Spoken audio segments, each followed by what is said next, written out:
Hello YouTube, it is your boy B3, back with another kicking graphic novel review. Yes, today we are actually reviewing Jupiter's Legacy Volume 1. Yes, when I heard that Jupiter's Legacy was getting a Netflix series, I was very, very excited. I actually don't even know if it's out yet because I don't really, I don't. I'm not a Netflix guy. I'm more of a Hulu guy.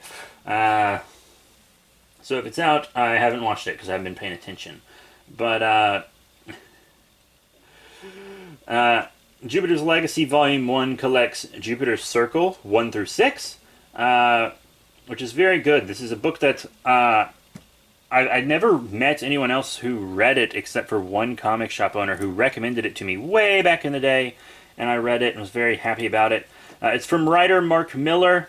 They do good work with like kind of different superhero tales. And artist Wilfredo Torres, who's got some pretty recognizable art, and David Gianfelice, you know. And it's a very, very good book from Image Comics. I've been doing more and more Image recently, you know. I don't know if you noticed, but it's true.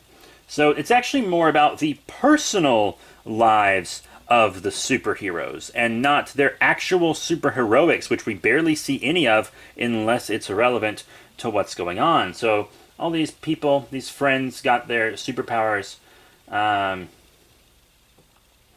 you know, from an island. And one of these superheroes is Blue Bolt. And this kind of takes place around the 50s, this book. And Blue Bolt is gay. He's gay. And he has to hide this for many, many reasons. I really empathized with this story because I am LGBTQ myself. And he has to hide it because he doesn't want to bring disgrace to his superhero team. He has family members in politics. He doesn't want to bring disgrace to them, and his life and his human career will be over. Like, if it ever comes out. And it gets close to leaking a couple times. He goes to kind of a swag party of sorts. I don't know if you guys know this, but the original, they don't call it a swag party in this book, but that's what it is. Originally, swag actually meant secretly we are gay, and swag parties would be places where gay people could meet each other and feel safe and etc. And hook up, of course. So he goes to one of these, and there is an undercover government agent there who gets a bunch of pictures of it, so the government can blackmail him, because the superheroes, called the Union, that's their superhero team name, like this world's Justice League, Avengers, etc. The Union refuses to answer to any government, and etc., because they want to be a team for the whole world, not just one government. And they don't want to be used against other governments and things like that, which is, you know, very noble, etc. Things that we see in other superhero books for both solo characters and teams. But they try to blackmail him, and he doesn't know what to do. They're like, give us your team's secret identities so that we can blackmail the rest of them too into joining the government. And he's like, no. So what he does is he tries to kill himself, which was very emotional, but he survived the attempt. And he left a suicide note for his friends saying he was like, he didn't see another way out. And then he survives the attempt. The government agents come to him, and they're like, all right, this is the last chance. You can't escape this. Give us their secret identities, or we tell the world you're gay. And he's like, it's very emotional for him. And he says, do it. Tell them I'm gay. I can't betray my team. I can't do it. And I certainly won't do it for you. And so his team knows he's gay because of the letter. And they still allow him to be on the team, and they don't treat him any differently, which is very nice. There's one character who's uncomfortable with it, but he puts it aside for his friends. And it was very touching that they still let him be on the team. I loved that, loved it, loved it, loved it. And it turns out the government men who were blackmailing him were also gay, which is wild. And one of the superheroes who's kind of like their Batman, sort of. He's Batman with superpowers. He's kind of the rich, darker one. He blackmails them with photos of them doing gay stuff, which I thought was very ironic and funny. I really loved issue 1. It's a great, great tale. I really empathized with it. The next one is about another one of the superheroes. And he is called the Flare, kind of like a flying fire-ish kind of dude. And he meets this 19-year-old fangirl who he begins to have an affair with. He has a wife, he has like 3 kids, and he's having an affair with this 19-year-old woman, far younger than him. And one of his sons kind of knows and is like super pissed at him. And the other people on the team are like, you shouldn't be doing this. This is not okay. And then and then she starts wearing a costume and being his sidekick, even though she doesn't have powers or anything. Once again, she's 19. He's like decades older than her. And he tries to get her in the union, and the rest of them are like, no, you're taking advantage of a fangirl. Absolutely not. And if you don't stop this with her, we're going to kick you off the team.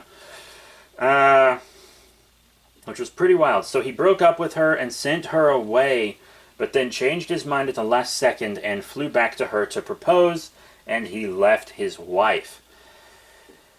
Insane stuff. But then we see, like, some younger heroes start to appear and stuff, and she starts becoming friendly with them, but he gets really jealous. He doesn't want to let her kind of be around people her own age or other people at all, and he kind of doesn't let her do anything. He's very protective of her, and by protective I mean jealous and controlling.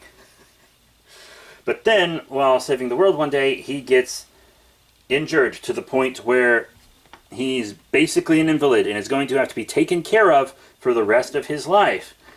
And of course, the 19-year-old that he's engaged to leaves him. She's like, I can't do that. I can't handle that. And she leaves him. And goes and joins like a teen superhero team. The Teen Scene, I believe is what it was called. And then his wife and kids come back, and he's like, I was so foolish. And he doesn't ask her to come back. She just does. And earlier the son's powers were manifesting, and he was like, when I grow up, I'm going to kill my dad. But then, at the end of the comic, he seems to be a bit friendlier towards his dad. Will he still grow up to try to kill his dad?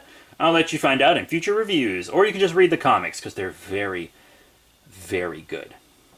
They're so good. And then,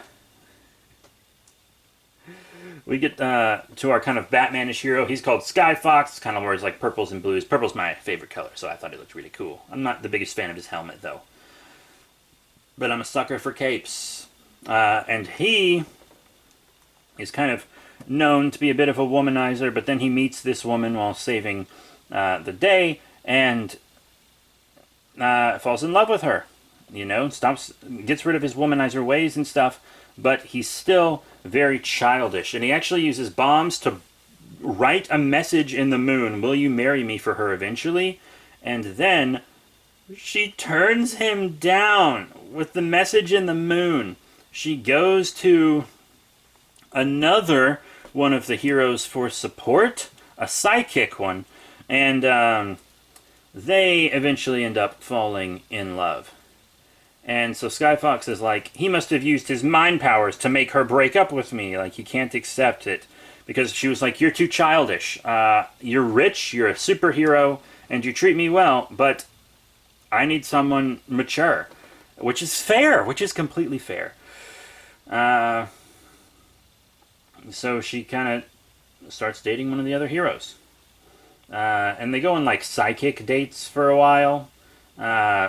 Where they just like stroll around projected images of places around the world and stuff. And so eventually Sky Fox just kind of disappears. He can't handle what's happened, and he just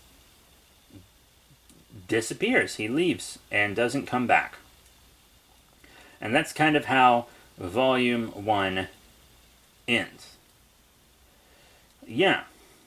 and it's a fantastic book. The art is so good. I love, love, love, love, love, love, love, love, love the art. It's just, it looks so, it's like rugged but also clean. It's very, very hard to describe the art. You know, I mean, and the story is so good. Closeted, lonely, alcoholic, cheater, envious, perfect. So much going on. And Sky Fox was a bit of an alcoholic. I kind of skipped over that as well. But there is really so much going on in this book. Superheroes that you can really understand. They have like real life problems. Like the Flare cheats on his wife with a younger woman because he's insecure about growing old, and you know, all these just relatable things. You know, just relatable things. So that is it for Jupiter's Legacy Volume 1, collecting Jupiter's Circle 1 through 6. It is a pretty mature comic, and kids won't empathize with it anyways. They won't get the stories. Kids want to see them punch stuff, and even adults want to see the heroes punch stuff, but this is more of a drama. It's more, you know, not an action book. So keep that in mind. So that is it. Thank you all very much for your support. Remember to rate, comment, and subscribe. Check out all the cool links in the description below. Facebook, Twitter, etc. I can't recommend Jupiter's books enough.